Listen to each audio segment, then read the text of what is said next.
Did you know that the very first jack-o'-lanterns were actually made out of turnips? But turnips are harder to carve. I'm Dion, that's Dana, and this is a very special Halloween edition of Bootleg.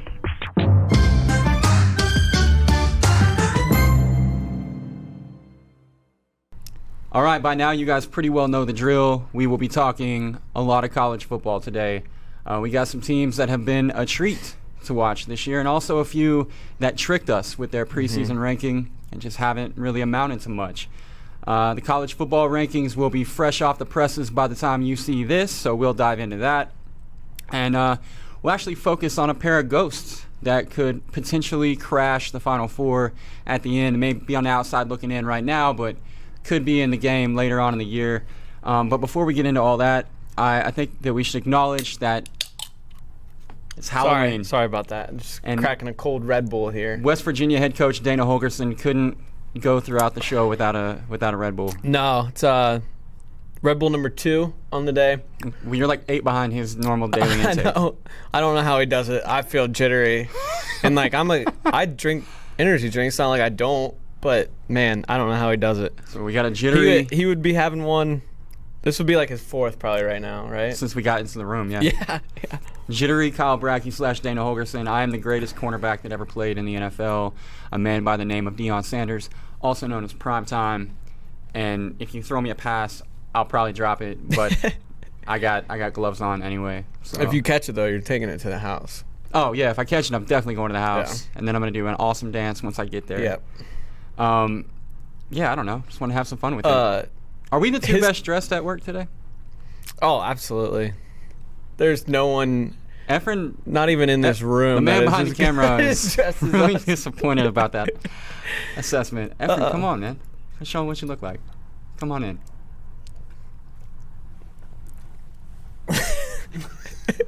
This is the oldest Bogart brother.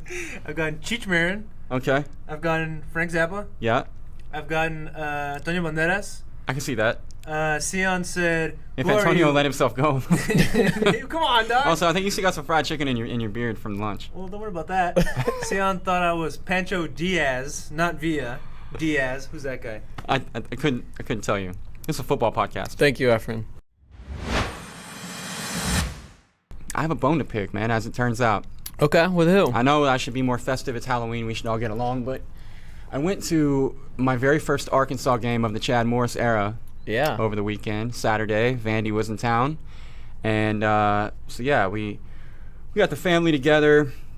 Lovely time was had by all. Had some good seats. Great weather. I saw you calling the hogs. Yeah, get a little hog calling. Katie more than me, but, I went ahead and I do the spirit fingers. Right. I'm a little less on the woos, but I come in big on the pig suey part. Yeah. So I make up for it. And yet, somehow, in spite of all those good feelings, I got into a little Twitter altercation during the first quarter of that game. People were mad online at you. I know. I didn't see it coming. It caught me off guard. Really, I was just making an assessment based on the crowd size. And I wasn't trying to offend anyone. You were telling the truth. I mean, all year long. So there were 48,000 people-ish at the game on Saturday.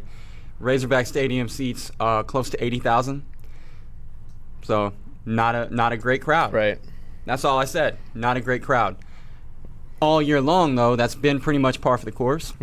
And all year long, Chad Morris will thank the fans for their support after every game. It's like one of the very first things he does every time.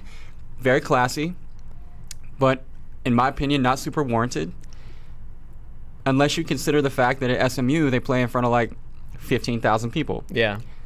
So I've been thinking about it all year, and then I was there on Saturday and like actually taking it all in, and I was like, okay, this is about what an Arkansas football game has looked like this year.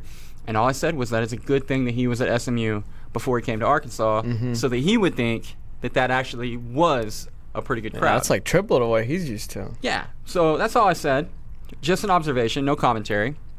And then my phone is going off or whatever. I got some tweets going on, and I'm excited because people want to talk to me, and I only have like 4 followers, so I get pretty pumped when that happens. And I look down, and I've got this dude coming after me because he didn't appreciate my comment about the Arkansas fan size or the crowd size.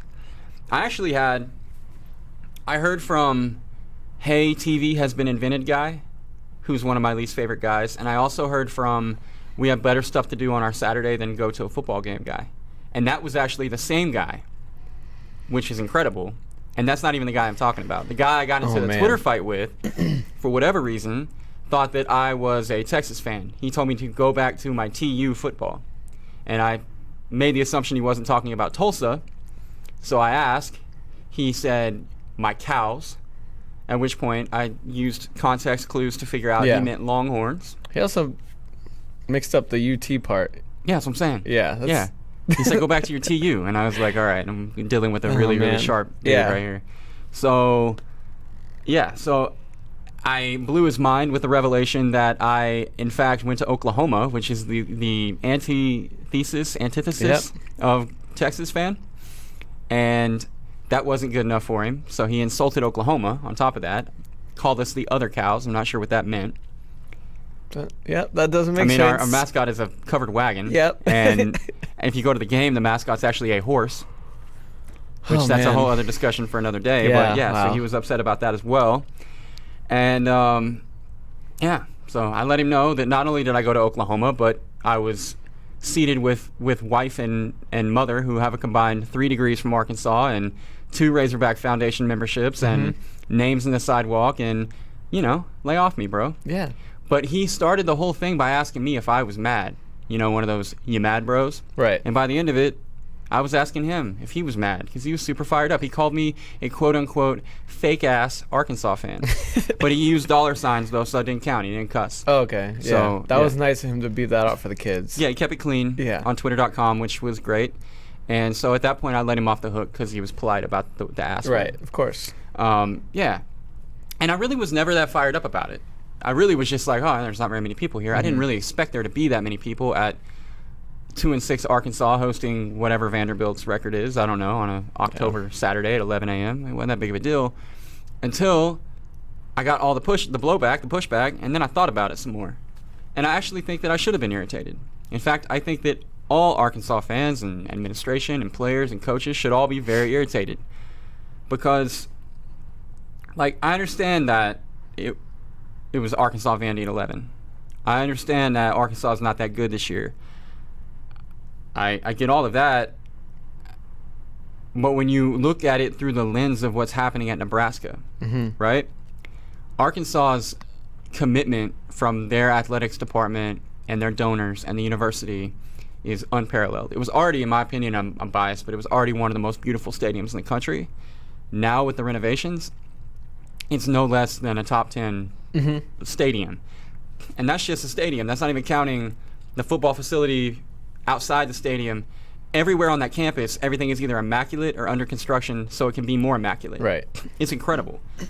And so for the administration and the donors and the people that are throwing money into that program to show that sort of commitment, and for the fans to show up with 48,000 people in a 78,000 seat stadium or whatever it is, it's kind of embarrassing. And then when you take Nebraska into consideration, if Arkansas is serious about being taken serious, then they should strive to be a program that is viewed through the lens of Nebraska, right?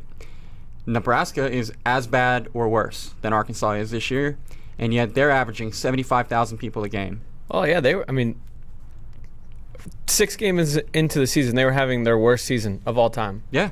And they still sold out every single game. It's just embarrassing, getting smacked. And then, you look at their attendance. And first of all, they have sellouts this year for their 90,000 seat stadium. And if you just count scanned tickets, they're scanning 75,000 tickets a game.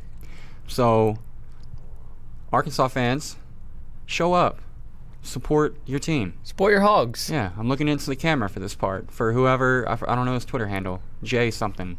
Hey, Jay, go to the game next time. The TV's invented guy and we have other things to do on our Saturday guy are the same ones that are there when the team is 6-2. Oh, yeah. So I don't want to hear those excuses. No, not only that, it's 11 a.m. kickoff, but what does that mean? It's not a 6 a.m. kickoff. Right. It was a beautiful day. Clear blue skies, 65 degrees. Perfect day for football. Wake up and get your butt to tailgating. You don't even have to wake up that early. No. Just wake up at 9 a.m. And the parking on campus at Arkansas is actually really great. Yeah. I mean, we just drove over to Fayetteville High School. You can support the Fayetteville band.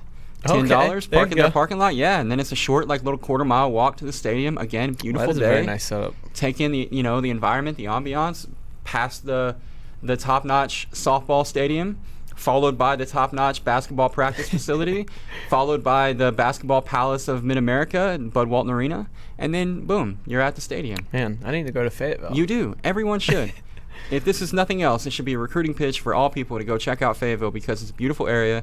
And once again, I know I'm beating a dead horse, but the commitment being shown to making sure that their facilities across the board in that department are world class, you don't find very many other places. I mean, and I'm sure that TV was invented guy would be like, well, Alabama, well, Clemson. Yeah, okay. Make me a list. Make me a list of programs that have better commitment to winning than what Arkansas has shown across their athletics department. I'll wait, but it won't take you long. Yeah. And it's 8 to 10 programs tops that are on that level. So, anyway, I was just irritated after I thought about it. And I don't blame you. You absolutely have a point. And like you said, if they want to have the facilities and the funding and the money go into everything, then the fans need to have that kind of level of support for the teams as well. Well, and everybody that wanted to criticize, I remember when Houston Nutt was at Arkansas and Nebraska came after him. And he got on a plane and went to Nebraska and took the visit and checked it out. And people were really upset about that.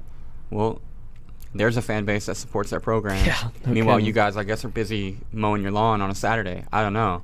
But the one last thing I'll say is with that 11 a.m. kickoff,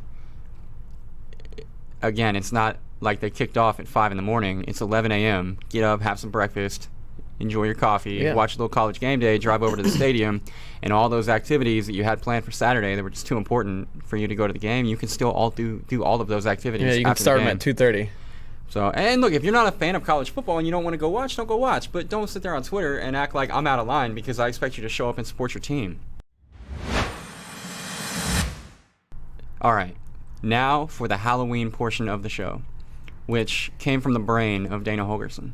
Yeah, we were talking about it last week. We talked about doing trick or treat type segments, but we weren't sure how we would do them. And then we started talking last night, and I came up with a couple more categories. So let's get into those. Okay, so we're going to play a game called Trick or Treat, and the game is you pick a team that has been a treat. Yep. A team that has tricked you, and then we got a little bonus action on the end with the ghost. Yep.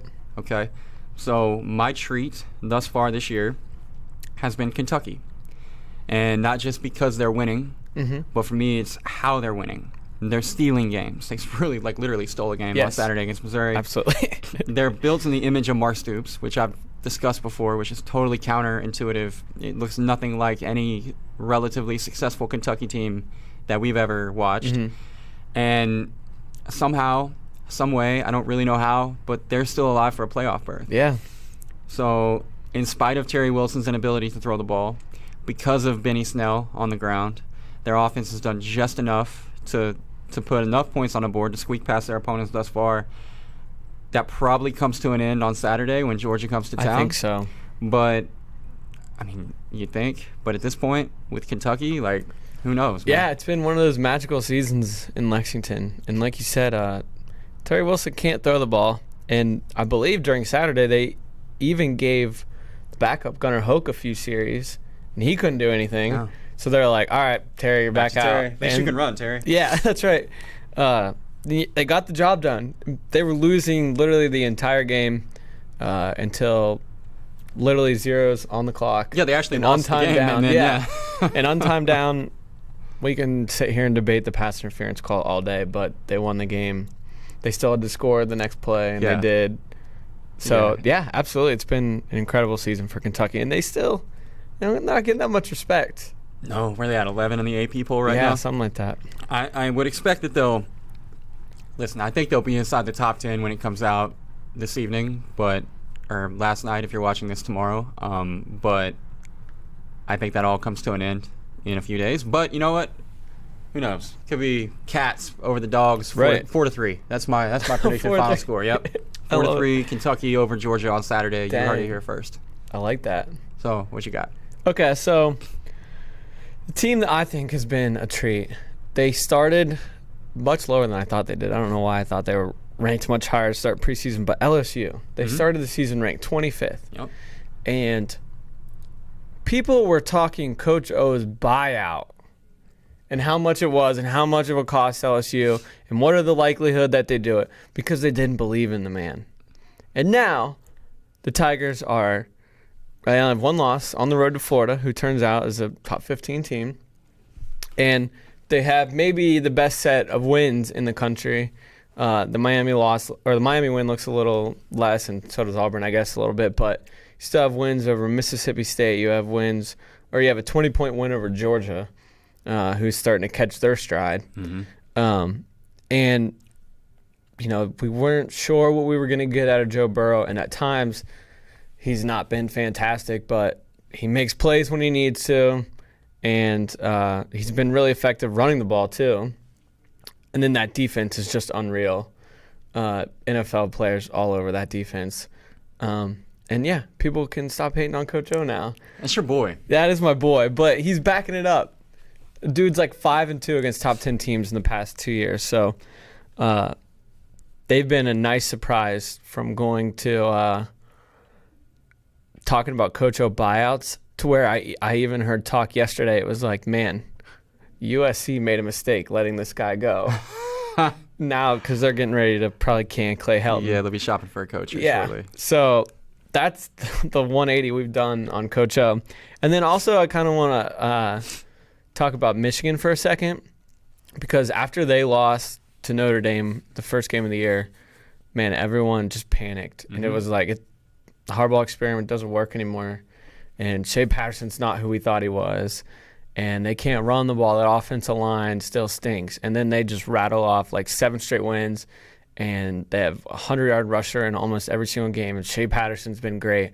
And that defense might be the best in the country with Don Brown. So just the 180 we've done since week 1 with that team, everyone wanted to write them off. And now they control their own destiny to where if they win out, they're going to be in the playoff. And they look great. Yeah, they're in the driver's seat. There's no doubt about that. Absolutely. So those two teams have been a lot of fun and nice surprises. Who's your trick? My trick. This one, I'm going to go with 2 as well, and they actually played each other in the first game of the season. It was Auburn and it's Washington. So you're like that house that I'm the house that kids hate. They go to my house, I give them one piece of candy. They go to your house, you hold the bucket out. They get to just grab all the ones they want. I'm sorry, I got lots. I'll go all day. I'll go on more. Maybe it's because it's Red Bull. But, maybe they just the suck just rubbed off on each other when they were playing each other. Maybe if they didn't start the season against each other, they wouldn't be so bad right now. But what happened to Auburn and Washington? They're both both teams the year before were kind of in the playoff contention. Literally Auburn until the conference championship game when they lost to Georgia, and Washington got beat late to fall out of it, but we're still right there in it. And Washington was in the playoff 2 years ago, and they return quarterbacks that we thought were going to get drafted. Now they're still going to get drafted, but it's going to be much lower than we thought. Stidham has not been good. Jake Browning literally got benched last week in a game they were winning at the time. That's how bad the offense was. He got benched. They lost to Cal 12-10. The loss to Oregon isn't terrible, but even in this Auburn game, they hardly moved the ball across the 50-yard line. Auburn can't score anymore. They lost at home to Tennessee. It's just they aren't who we thought they were at all. And then if you want to throw whiskey in there, you can too. They lost to Cal. Damn. They lost to Northwestern on the road.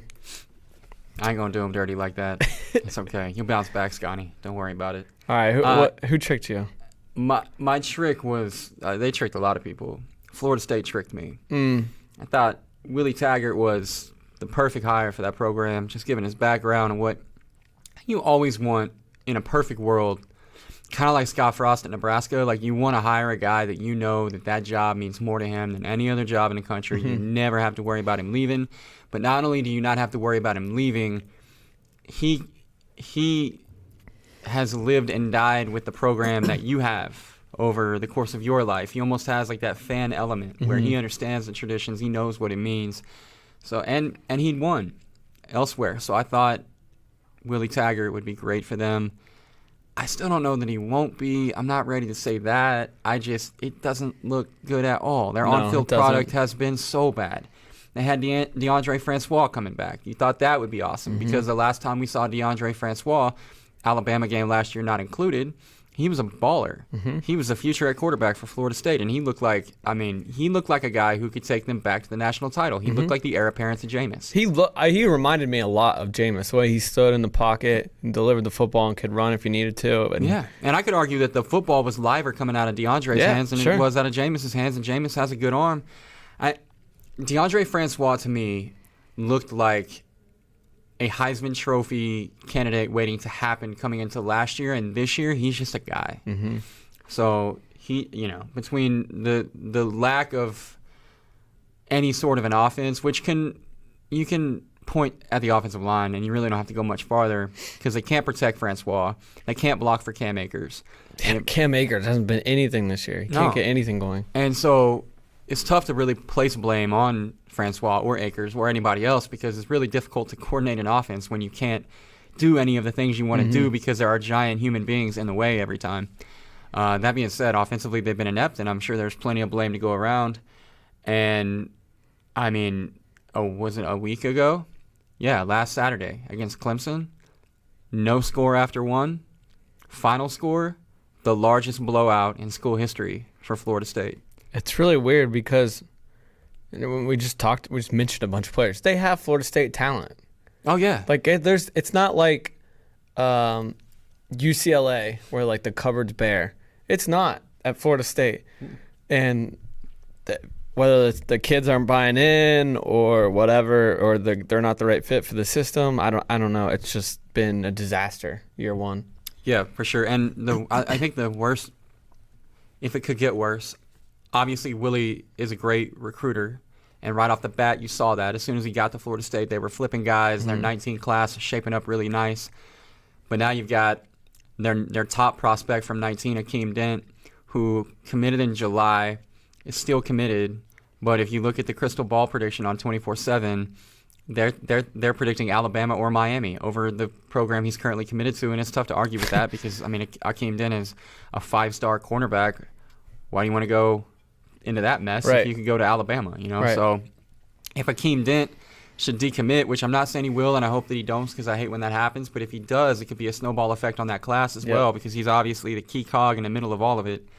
So not only has this year been really bad for them, but their future is real murky at this point as well. The kind of kids you're committing to a program like Florida State don't typically get excited to be a part of a rebuilding project. No. They want to go in, they want to win. Yeah. And they want to be able to show off their talents at a high level so they can get drafted. And it's going to be tough to sell that rebuild. Well, you even have to worry about the in-state talent at this point because not that obviously Miami has been a little bit of a disappointment, but Mark Richt definitely infused some new energy into that program. For sure. And then you watch what Dan Mullen has been able to do in very short order at Florida. He's a great recruiter. That team is really no different looking than they were a year ago, and yet they're winning. They're getting it done. And to your point, phenomenal recruiter.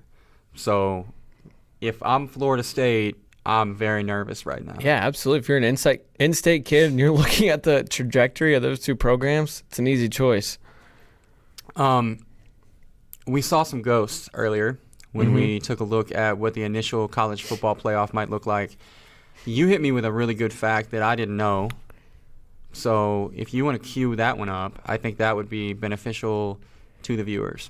Absolutely. So 4 teams ranked outside the top 10 in the first edition of the college football playoff rankings have gone on to make the playoff. And just for the heck of it, let's read those teams off. So number 12, Clemson, and number 19, Oklahoma in 2015 both made it, and then they played each other. So they were ranked outside the top 10. And then number 14, Washington in 2016. And then Georgia was 15th last year in the first college football rankings, playoff rankings that came out. And so what we mean by ghost is which team that we don't see coming outside of top 10 can make a push like these 4 teams did. Mm-hmm. And I think that pool is smaller this year than in those years.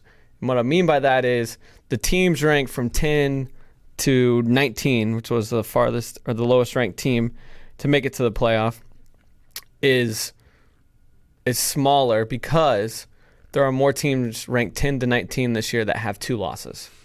Well, not only the 2 losses, it's what they would need to do as a 2-loss team to get to that conference championship game, because that's the trick, right? Like, no 2-loss team has ever been in the playoff, but that's not a deal breaker. No. If Auburn wins last year in the SEC championship over Georgia, they're in. Yeah. With 2 losses. The problem with, for example, with the FBS rankings that came out on Flo yesterday, I capped it with the teams that actually have a chance. I capped it at 11 because I don't see anybody past 11, and that includes teams like Penn State, Florida.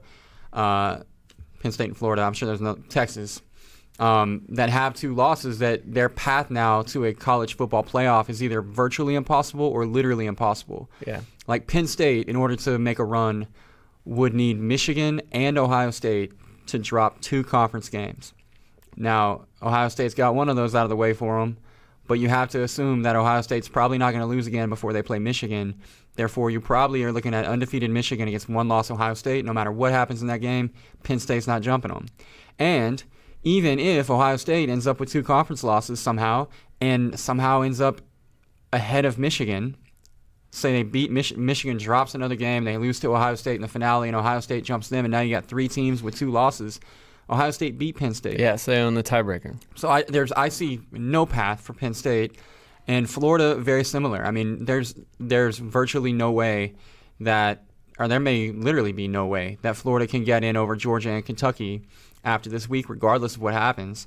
And I expect Georgia to roll, quite frankly, against Kentucky, all due respect. Yep. And so if that happens, then Florida's done.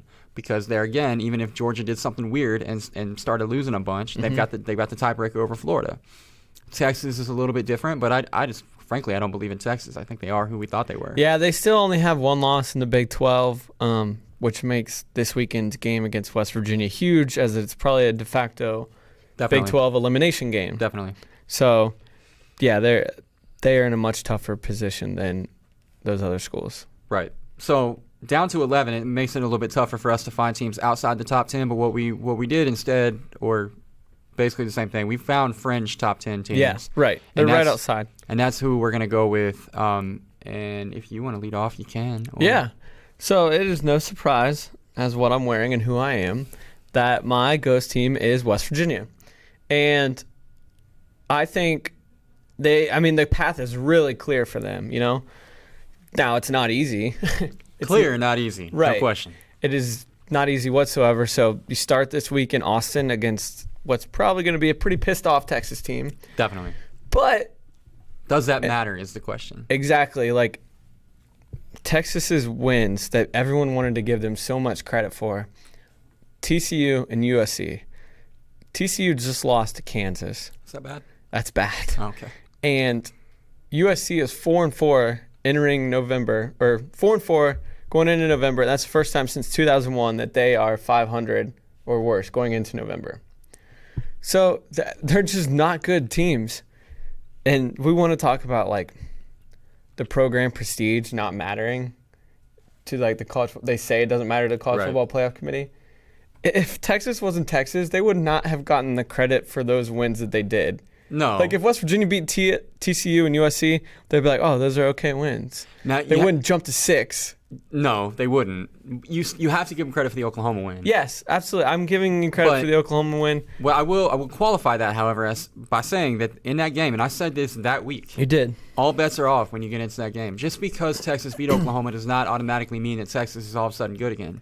Because there have been some bad Texas teams that beat good Oklahoma teams, and vice versa. Right. And Oklahoma loses games early in the season. It's just what they've done the past 4 or 5 years. Can't argue with that. But it doesn't hurt them because then they run the table, you know? Mm-hmm. They've made the playoff twice, losing a game early in the season. So it's what they do. Yep. Whether they're locked in, whatever the problem is. And then you go home against a TCU team that's not as good as everyone thought they were. They were a trick in some people's minds. I was not buying into TCU. Not here. No, we did not.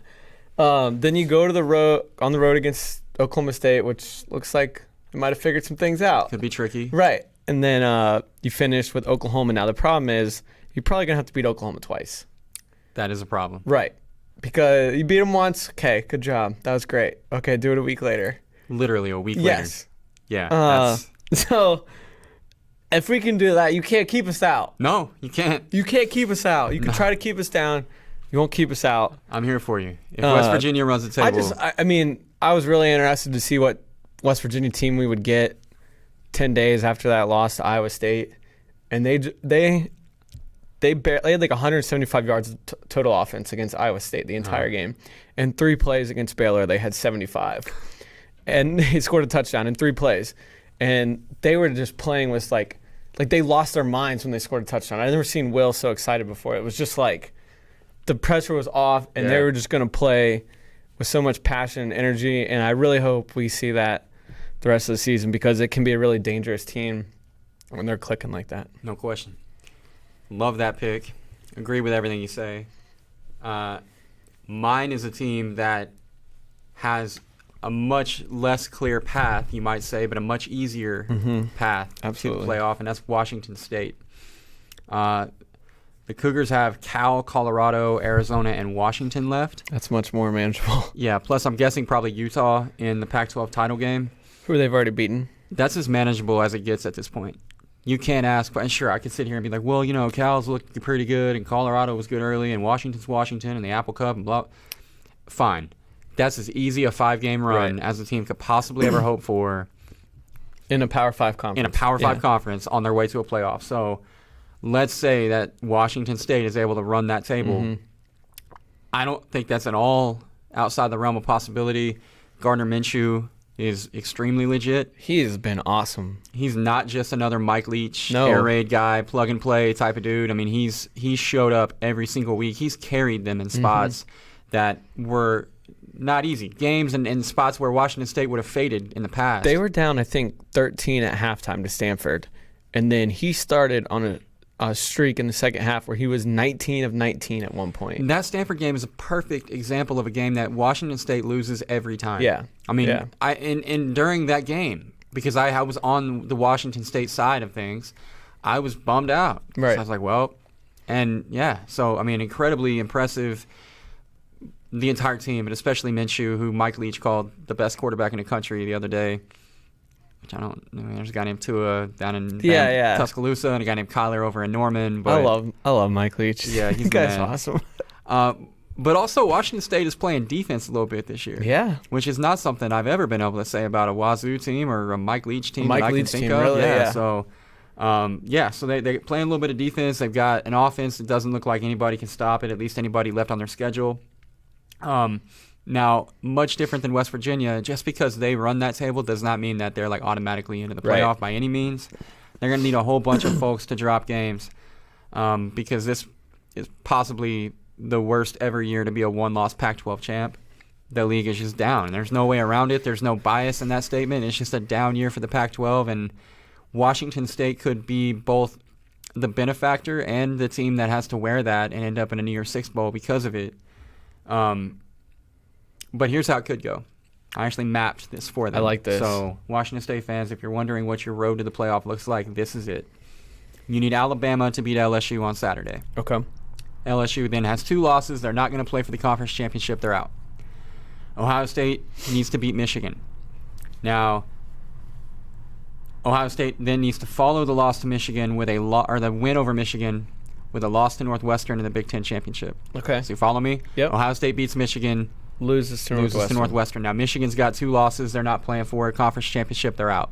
Ohio State only would have the 1 loss, but then they take their second L in the conference championship, 2-loss, non-champ, they're out. Northwestern, they're not in. Congrats on the Rose Bowl. How about this real quick? Northwestern could win its division in the Big Ten and have not won a non-conference game. Yeah. That's crazy, incredible. right? Yeah. Yeah. Northwestern is 11-1 in their last 12 Big Ten games. It's insane. But they lost to Akron this year. They lost to Akron. They lost to Purdue, which Oh my gosh. that looks bad. Wait, They beat Purdue. they beat Purdue. Yeah. Um, That win looks better though. it does. That was where I was headed with Yes, that. But then I I knew. forgot I Purdue got was you. also in the Big Ten. Yeah. Bama beats LSU. Ohio State beats Michigan. Northwestern beats Ohio State. Okay. With me? Yep. Alabama beats Georgia in the SEC championship. Okay. Okay, now Georgia's got 2 losses. They're out. Oklahoma needs to beat West Virginia when they play at the end of the year, but then lose to West Virginia Okay. when they play in the Big 12 championship, at which point West Virginia's got 2 losses. Even with the Big 12 title, They're probably out. 2 loss West Virginia against 1 loss Washington State. They're probably out. And, yeah, that's the end. That's all they got to do. They gotta win out, and all those things have to happen. And if all those things happen, Washington State will be the 4th seed in the playoff. Maybe the craziest thing is that Northwestern would beat Ohio State. But other than that, it's not No, it's all very doable. right. Very, very doable. I mean, who's surprised if Alabama beats LSU? Nobody. Who's surprised if Ohio State beats Michigan? Nobody. Bama over Georgia? Nobody. Oklahoma, West Virginia splitting that way? That would not That's shock me totally one bit. conceivable, Yes. right? Yeah. The trick is they need them to split the right way. Because if Right. West Virginia wins the finale and then Oklahoma wins the conference, well, actually, They'd both that'd be be 2 fine. Yeah, losses, the 2 yeah. losses, that'd be fine too. So Yeah. all they really need is an Oklahoma-West Virginia split, which would surprise no one. Right. So It's hard to beat somebody 2 weeks in a row. yeah, well, I don't care especially- who you're playing. Yeah, and those are 2 really talented Right. teams too. It'd be one thing if yeah. So Good job, Big 12. good news, Washington State. All you need is those 49 things to fall in your favor, and you're in. But they're not outside the realm of possibility at all. That's my ghost. I love Washington it. State. How about that? Dana Holgerson and Mike Leach with shots at the playoff Yeah, in November. that's a playoff I want to be a part of. Me too. I'm in. I'm so here for that. And maybe Lincoln Riley leaves to become the next head coach for the Cleveland Browns next week, and I'd then be all in bets on are off, that. right? He wouldn't leave till after the season. He's not going to Cleveland. I don't think so He's either. gonna be But the next that'd head be. coach after the Cowboys go 6-10 this year. He'll be the next head coach of the Cowboys. He pretty much said in that quote yesterday, like, not right now. Yeah, not right now because the Browns aren't the right team. Yeah. He's waiting for his Right. hometown Cowboys. All right, that was a pretty good job by us. I Yeah, think. it was. I feel like we might need to talk about this. Should we talk about Alabama, LSU? Yeah, let's talk Alabama LSU. What do you got? I just kind of want to get your thoughts on the game. And I don't know, just no one is giving LSU a shot. Should we? If you're looking for someone to give LSU a shot, I'm not the one. Well, it's more like just asking, like, is there a path to do it? Yeah, I mean, I know there's a- always a path, but Yeah. like, what is it? It's made way more difficult by the fact that they are going to be without Devin White in the first half. Yeah, that's true. And I mean, listen, I know when you're watching the game on TV, the linebacker doesn't necessarily jump off the screen at you as being a most important cog in the game, but losing Devin White, I can't overstate how bad that is for LSU. I mean, this is a first-round NFL linebacker and the heart and soul I of their heard defense. Todd McShay say last week he's probably a top 10 pick. Yeah. Yeah. I mean, he's an absolute star. He changes the way that offenses have to plan for Alabama because they literally have to scheme around Devin White. And saying nothing for Greedy Williams on the back end, but you can scheme around a corner a whole lot easier than you can scheme sure. around a linebacker. I think them losing Devin White is critical because I think that if LSU was going to win that game, I think that the path to doing that is coming out of the gates really strong defensively and forcing some turnovers. If Alabama doesn't turn the ball over on Saturday, I don't see any way. Because I mean, look, Alabama's, if they don't turn the football over, they're going to score 35, 40 points, even against LSU. I really believe their offense is that good this year. I think Tua is that good this year. And it'll be interesting because we haven't seen Tua in a spot like that where he actually has to play like pressure-packed football. Yep. And this will be that at least initially. But my fear, if I'm on the LSU side, is that without White in the game, LSU is soft early, and Alabama's able to take advantage and do what they've done every other week this year, which is score quick and score early and jump out to a lead. And once Alabama jumps out, and let's say they jump out to a 17, 21-point lead, whatever it is, at that point, you're in a bear trap. Yep. Because they, say what you want about this not being the typical Alabama defense, they're still a great defense. And if they can force LSU to be one-dimensional at that point because they're playing from behind, and offensively they can start to just really protect the football and not ask Tua to do a whole lot against that secondary, which is not to imply that he couldn't or can't, because he might and he probably will. But if they're able to just kind of put it in cruise control, run the football, dominate at the line of scrimmage, and defensively they're able to tee off on an LSU offense that then has to rely on Joe Burrow to win the game, I couldn't hate it more for LSU. Right, absolutely. The way I see it is turnovers are huge. You nailed that. And LSU has to try to keep Tua and that offense off the field. They're past 3 years, I think it is, Alabama's been top 3 in the country in rush defense. That's not the case this year. They're 29th. And LSU's strength is running the ball. Mm-hmm. You need to try to run the ball, control the clock, slow things down.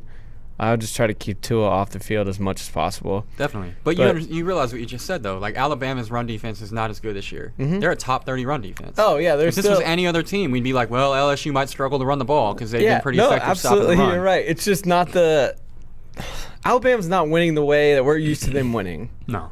And it's honestly not fair, and they shouldn't be able to do it. They're not winning. I mean, I don't even know a way to describe the way they're winning. They're ripping people apart. Yeah. I don't know. Usually they just suffocate you and suffocate you and suffocate you and then finally break your back in the third quarter. Ironically enough, I actually think that this LSU team is basically the Alabama team that we're used to watching. Seriously, it is. It is. Dominant defense. Yeah. Game manager at quarterback. Yeah. No turnovers. Protect the football. Yep. Dominate the line of scrimmage. Control the clock. So it'll be kind of fun to watch Alabama look in the mirror. But yeah, I don't know, man. Maybe if they had Devin White for the first half, I might feel a little bit different about it. I think I'd still be.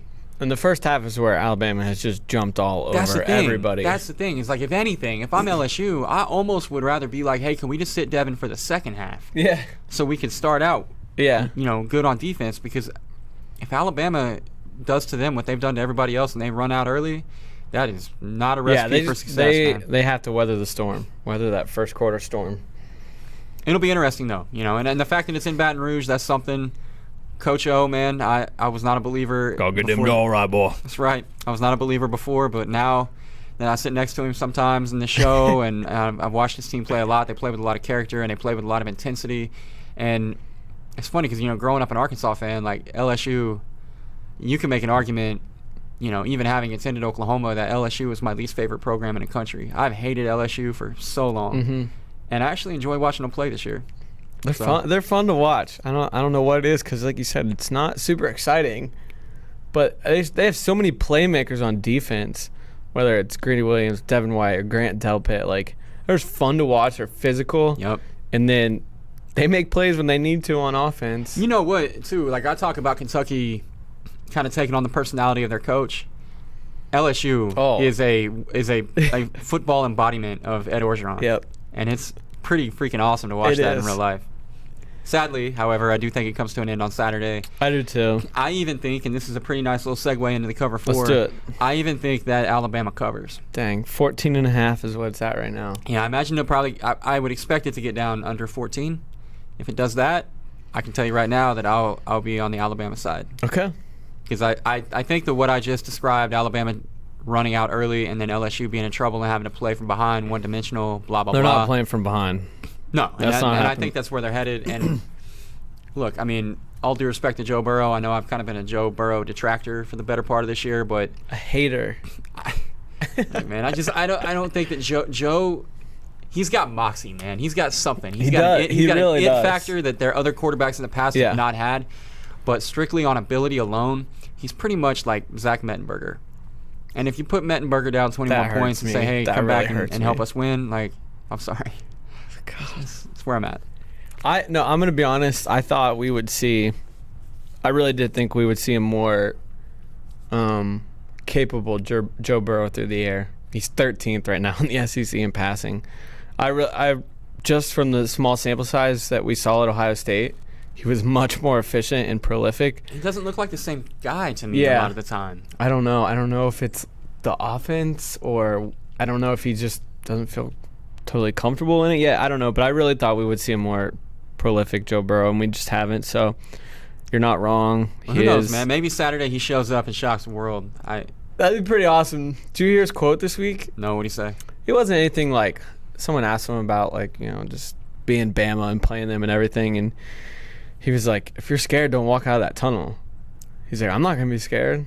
Like you say, he's just got that moxie and, like, confidence. Yep. And you have to come into a situation like that at LSU. Oh, yeah. And take over and immediately be the man. And he's you that. can tell those guys trust him, too. The guys trust him, and the fans inside that stadium in Baton Rouge, they respond to him. Yep. And he's a guy that gets up and beats his chest, and you can't hear yourself thinking there Maybe anymore. the best quarterback sneaker in the country. Really good quarterback sneaker. That's He a good is. point. That Georgia game, there was 4 or 5 fourth down plays that were just huge, keeping drive alive. Yep. And because it sounds really stupid to say, there are quarterbacks who cannot do it. Like, they just stand straight up and just run into the line. Fall forward into their center. Running back's got to push He them does forward. a really good job of finding the little crease, and then he's 6'5", so if you just fall forward, you're gonna get the first down. Yeah. And he does it every time. Maybe he went to the Dak Prescott School of Quarterback Sneaking. There you go. Because Dak, not very good at actually being a quarterback, doing quarterback things, but when it's time to run that QB sneak, dude. I saw a commercial with Dak in it. The Campbell's soup commercial. You know what I thought about when I watched that commercial? What must that have looked like if you were watching from afar as they filmed that in the facility? Yeah. You got a dude sitting there at a table in the middle of the star eating chunky soup. Yeah. I don't know. Maybe that's why he can't throw the ball that well, because there's like the one part where he's holding the soup and throwing the ball. Yeah. He's holding soup too much. I can tell you that every one of those passes landed incomplete at the feet of their target. Oh man, I didn't mean to hate on him. It's just too. I saw that commercial and it was too funny not to. I know. He's holding soup and throwing the football. Can we just give me 2 weeks, man? I want to see the Amari Cooper. Yeah, absolutely. Monday Night Football, Dak baby. Combo. God, no, dude, I'm not going to be a fun person to be around for Jason that. Witten's return to the Big D. Maybe Jason can come down and play a little tight end because he's got to be better at that still than he is at actually being a color analyst for football games. He was actually not that. He didn't say anything ridiculous last night that I recall. Craziest thing said was Booger McFarland said that Kelvin Benjamin was a Popeye's biscuit away from being a tight end. That was fantastic. I don't disagree with that at all. No, not at all. I took Buffalo and the under last night, just playing around, just a little $5 investment right? that could. Yeah, but I parlayed it. Oh, okay. So at one point when it was like 9-6 New England, late-ish, I'm like, oh my God, there's a chance. No, what was it? It was 12-6. Yeah. New England, and I'm thinking if Buffalo scores a touchdown here and I win this, then I'd have $175 on a $5 bet. Bracky out, bought you lunch. But then Derek Anderson happened. Derek Anderson happens a lot. Yeah. Well, that's what you happens get when he's your quarterback. How about just the disrespect they have for Nathan Peterman? Like, Josh Allen gets hurt, and they're like, okay, we got to go get Derek Anderson. Mutiny in the locker room because they don't want him to play. This guy, he was not playing football, guys. They called him up 2 weeks ago and were like, hey, we need you to play. And then they started him that Sunday. They had Nathan Peterman, and they're just like, we cannot play Peterman. These guys will kill us if we play Peterman. My only question is, why is he still on the team? I don't know. Like, what good he is got he doing to come here? in last night. Did you see that? It doesn't matter. If Derek Anderson gets hurt, they're He going to, did. I know, but I'm saying, like, if Derek Anderson gets hurt, they're going to go into the stands and try to find somebody who played football in high school Yeah, they're year end, Colby. over playing Peterman for the rest of the year. Yeah. You just cut him. I don't get it. Cover 4. Let's do it. Sorry. Having a hard time. Well, I've enjoyed this discussion. That was about fun, yeah. Random NFL segment was that we great. just broke into there. I almost slipped and gave you my very good dog to Don't lead off do it. with. That would have been bad news. Don't do it. I'd have had to edit that. Florida is a 6-point favorite at home against Missouri. And I don't have a big explanation for this. I just think Florida is going to absolutely wreck Missouri on Saturday. I don't even think it's close. So Okay. That's all I got for you. I think that Florida will dominate them defensively. And I think that Felipe Franks can do more than, say, Terry Wilson. Yes, you would think so. And yet, even throwing for 9 yards or whatever it was, Terry Wilson was still able to lead Kentucky to victory in that game. So Yeah. I don't know. I like it. No one's slowed down Florida's running attack yet. And did you know that Pirine at Florida is the brother of the former P. Ryan at Oklahoma, who is now the P. Ryan on the Washington Redskins. Yeah, I did actually. Okay. They're from Pflugerville High School. Do you know that? Didn't know that. Yeah. Shout out to Christian Piles. Yeah, Pflugerville. All right. P-ville. I don't know. You put a bunch of these in here. I'm gonna pick one I like. Okay. Well, you know, if you've done some homework, then I really screwed the pooch on this one. you want to pick another one while you're looking? Yeah, you go. This is super professional radio right now. Oklahoma. Yes. That's probably one you would have gone with, huh? Oh, absolutely. Do you want to pretend like you just said that? No, then, you got it. It's all you. Oklahoma is a 10.5-point favorite at Texas Tech. I'm going to take Oklahoma every week from now on, forever, as long as Kyler Murray is their quarterback and Lincoln Riley is their head coach. Yeah, we kind of talked about that. We talked about that before they lost to Texas. We were I know, like, but, you know, again, the Texas game, whatever, Right. that game is in a vacuum. If they're not playing Texas, they're apparently just going to blow the doors Yeah. off everybody. we So- almost put it on cover 4 last week, and then the Mhm. number got too high because everyone bet it up. We're like, okay, we're going to stay away because it got up to like 25 against K-State. And then I forgot K-State had no offense to be able to score with Oklahoma. It's a bit of a problem. Right. And I remember seeing that score on the bottom like line on Saturday and being like, you idiot.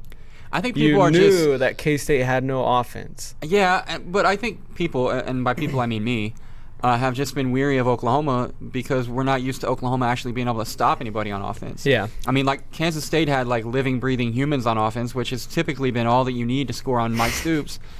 And the whole Ruffin McNeil era is still new, so we're not sure if we can trust him not. It's or been not. a nice – how about that transition, though? You get to play a TCU team that is not good on offense right That was now. really good training wheels. And then go right into K-State, who is also not good at offense. yeah, so confidence level is high right now. But this week, you get a real test. Tech can play some offense. They can. However, I would counter that with the final score of the Tech TCU game, which I don't really remember what it was, but it was like 17-14. Yeah, that. Mhm. So, I mean, TCU was able to slow them down. Yep. Who's You're to say absolutely Oklahoma right. can't? Yeah. No, you're right. They turned the ball over 3 or 4 times against Iowa State this past weekend, too. And if you do that against Oklahoma, Kyler Murray's going to make you pay. I mean, Oklahoma might score every time they have the ball in Lubbock. So even if the final yeah. score is 51-40, we're still good. We're in the money. I know the one I like. You got one? Yeah. Okay, let's hear it. Michigan State -2 at Maryland. Michigan State, they've been so up and down, man. But they have a new quarterback. Connor Cook, is he back? No, man. Oh, okay. You're entering the Rocky Lombardi era. What a name. What And a name. I almost want to let you know, I've been myself, and Christian Piles have been on the Rocky Lombardi train I saw your tweets about it on since Saturday. high school because Rocky was an Iowa State finalist in wrestling, Here we go. okay? Okay. And was cheated out of a state title in one of the most ridiculous fashions. We literally wrote an article about this on Flow Wrestling because it was he got absolutely screwed. Just like one of the worst calls I've ever seen in high school wrestling against a kid that is wrestling at Nebraska. So against a legit D1 talent. That's how good Rocky Lombardi was at wrestling. Wow. And so, like, when we were writing the article, I was doing a little bit of research on him, and I found he was like a 3-star QB commit to Michigan State. So CP and I watched all this, like, film on him, and we were like, this kid is good. Like, holy cow, like, this kid is really good. And so, you know, I knew he was at Michigan State, but, you know, Lewarke had a nice season last year and was an established starter, but then has just not been the same dude this year, and then he kind of got banged up. I mean, they had 97 total yards against Michigan, but he kind of got banged up in that game. They're like, all right, we're going with Lombardi. And dude just went out there and made plays on Saturday. Any relation to Vince? No, none. Damn. And it's weird. He looks like, so he's from Iowa and he's a wrestler, and he looks like this California surfer bro. Like, he's got the beach blonde hair. It's just crazy. But I'm here for it. He is, got that new energy. You know, Michigan State's got that new energy now with him. They beat a really tough Purdue team. It's kind of a back and forth game the whole time, and they finally busted it open there at the end.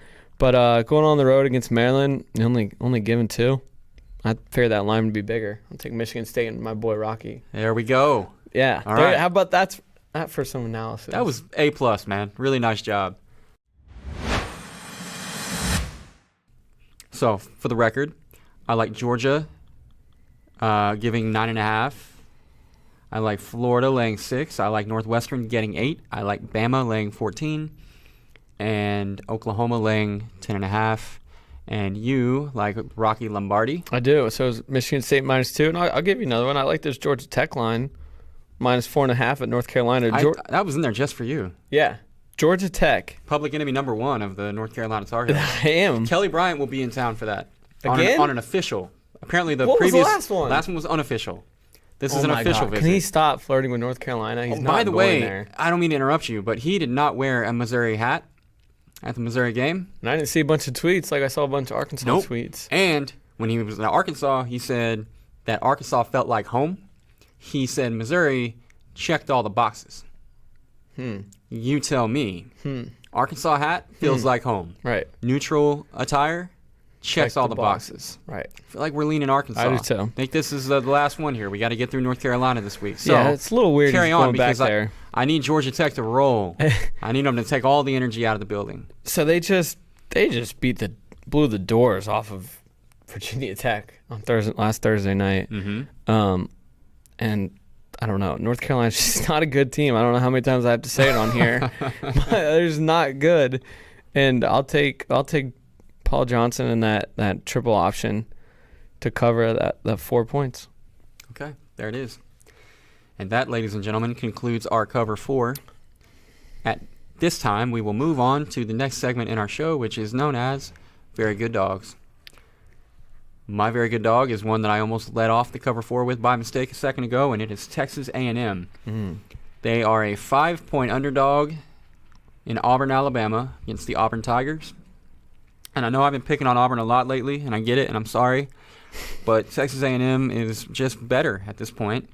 And that crowd, I fear, is ready to turn on Gus Malzahn on a dime. So if A&M is able to put some points up early, it's kind of back to the Alabama LSU thing, right? Like, you want to make Auburn be one-dimensional. Yep.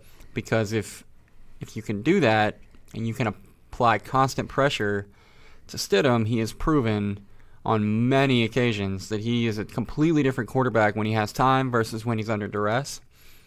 So I think A&M, Travion Williams is a stud.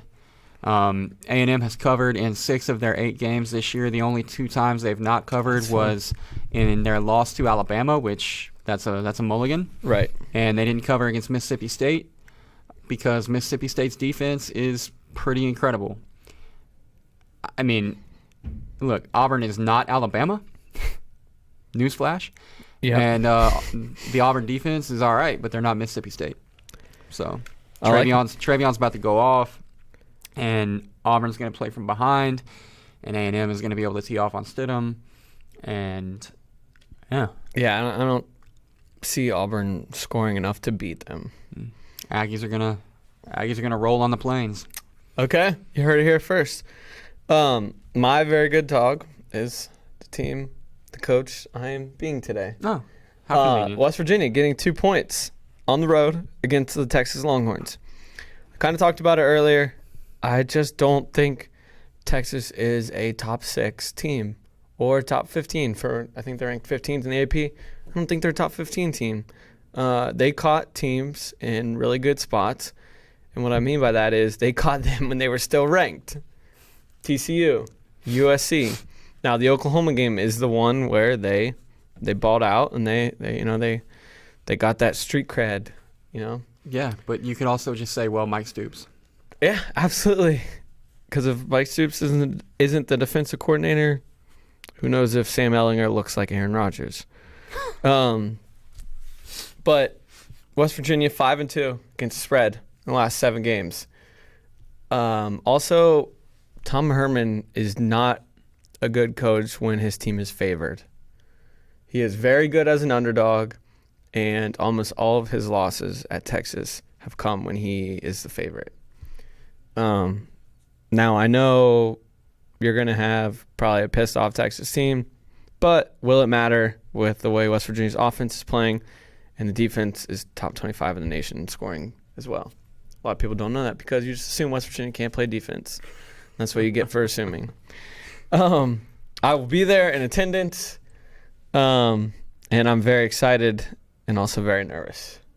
Man, I wish I could be there to attend with you. I would do too. That would be I a do too. really good time. I hope that your Mountaineers roll. How about, should we talk about Herman versus Gundy? Did you see this? Dude, he's so easy to dislike. Herman, I that is, mean, yeah. Yes. I mean, It just looks such like a just try hard move. It looks so forced. he's such a tryhard. God, I don't see. Can't be doing this because I'm gonna get off on this Tom Herman thing. You just usually don't see coaches do this. He's just so not likable. I don't like anything about the guy. And Gundy's on the field, very clearly on the field, trying to separate people and prevent a fight. So naturally, here comes Tom.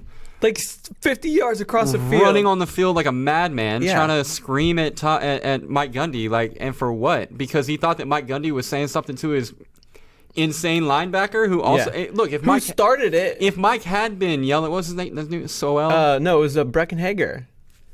If Mike had been yelling at him, he should have been. Yeah. Like, no, that was so crazy. Before the play, Oklahoma State had just taken a knee. They are going to take a knee again. And I'm sure the Oklahoma State players were talking because Hager was clearly just like losing his mind about something. But he lined up in like an outside linebacker type position and was just pointing Yeah, he was at the calling him out. Oklahoma State player, yelling at him. And then they snap the ball. Every Oklahoma State player just kind of stands there and, blocks like that. And Texas players don't do anything except Breckenhager, who rushes the quarterback like he's in the college football playoff. And the receiver throws him down on the ground.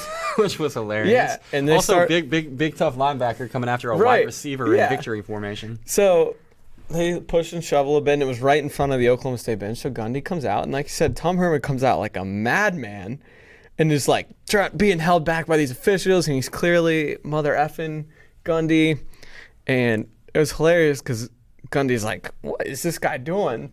My favorite part was when Gundy is just like, you're an idiot. Yeah. And then Right. does that he to starts the like crowd. pumping up the crowd. But it wasn't even like this, though. It was just such a... Oh, yeah. He just like threw his hands up. Yeah, like I'm that man. So, I don't know. And then the best part is, so, they throw flags, and I was like, okay, they're going to Gundy ran out on the field. Like, they're going to penalize Gundy, and they're probably going to penalize Oklahoma State and Texas, obviously. And they just penalized Hager and Herman, which was hilarious. I know. And then Gundy, after the game, when he was talking about, he doesn't give a rat's ass about Twitter and making fart noises. That was hilarious. And he's an American treasure. Yeah, he really is, that guy. Also, he his whole life, up through high school, he wrestled and was pretty good and grew up in the same hometown as maybe the greatest American wrestler ever, who's also the head wrestling coach at Oklahoma State, John Smith. And so Herman really does not want that smoke. No. He would. I want to see it, though. I would pay, I'd pay admission to watch it. Absolutely, me too. So Herman looks bigger than Gundy, but I really don't care. Gundy would beat his ass. Yeah, man. He's quick like a cat. Yeah, exactly. Herman don't want it. You're right. I actually think that they... You know how... What's the dude's name for ESPN that does all the money stuff? Big Cat's arch nemesis. Oh, Ravel. Thank you. Darren Ravel. You know how Darren Ravel played Jimmy Kimmel in basketball? Did you see that? Oh, yes. I think that Gundy and Herman should have a wrestling match. That'd be so awesome. For charity. That'd be awesome. Let's do it. I'll be there. I hope they Heck do it yeah. here in Austin. We'll so stream can it. We could stream it. Yes. Yes. Flow wrestling, FloFootball, Dude, cross promotion. we have to pitch this. This is a brilliant We idea. gotta make it happen. Unfortunately, I just said it on the Bootleg podcast, so ESPN will probably rip it off and make their own thing out of it because they tend to do that. Yeah. Cease and desist. Yeah. The other thing is, what was great about it is you could hear them talking to each other after during the post-game handshake. Yeah, I know. And Herman came over all fired up. He's like, you coach yours, I'll coach mine. Gundy's like, hey, I was trying to keep a fight from breaking out. I was trying to keep this thing not turn ugly. Yeah. And Herman calmed down then and was like, okay. And he said afterwards, he told everyone why he thought he was mad and all that stuff, blah, blah, blah. Whatever, But shut up. yeah, so hopefully we get to shut him up again this weekend. Yeah, I'm here for it. All right, well, how you feel? Is there I anything feel else? good. You want to talk about your boys? You just want to wait till Monday? Let's wait till Monday. Okay. I don't want to write any checks that we can't cash. I feel I'm you. excited for it. We'll see Yeah. how it goes. But yeah. Yeah, I don't know. I mean, I think Amari will hopefully spread things back out a little bit. And we saw losing Dez, it wasn't like we lost this massive playmaker, but we lost a guy. The Cowboys lost a guy who demanded attention, which made life easier on Cole Beasley and gave Dak larger lanes through which to throw the football. And as we have learned about Dak Prescott, if it's a tight throw, it's not going to be thrown. So if nothing else, hopefully Amari can create some separation for some other guys just by virtue of being on the field. But also, obviously Amari being one of the better route runners in the NFL, and pretty quick guy, not a slow guy at all. Hopefully he can create the requisite separation necessary to get the football thrown to him as well. Because, if we're going to give up a first-round pick, I'd like to throw the ball to the guy who we gave up a pick for. Okay. All that being said, my confidence level right now is very low in my quarterback, in case you hadn't picked up on that. So let's see how it goes. Okay. Okay? That's fair. All right. I'm excited to On a scale watch. of 1 to 10, how would you rate our performance for the day? 12. 12. I was going to go 14, but 12. Oh. 14. We'll meet in Okay. the middle. 13. Okay. Well, there's always next week. That's right. We can aim higher. Happy Halloween. Yes. Pray for- Happiest Halloween to you. Pray for Bracky in West Virginia. Please.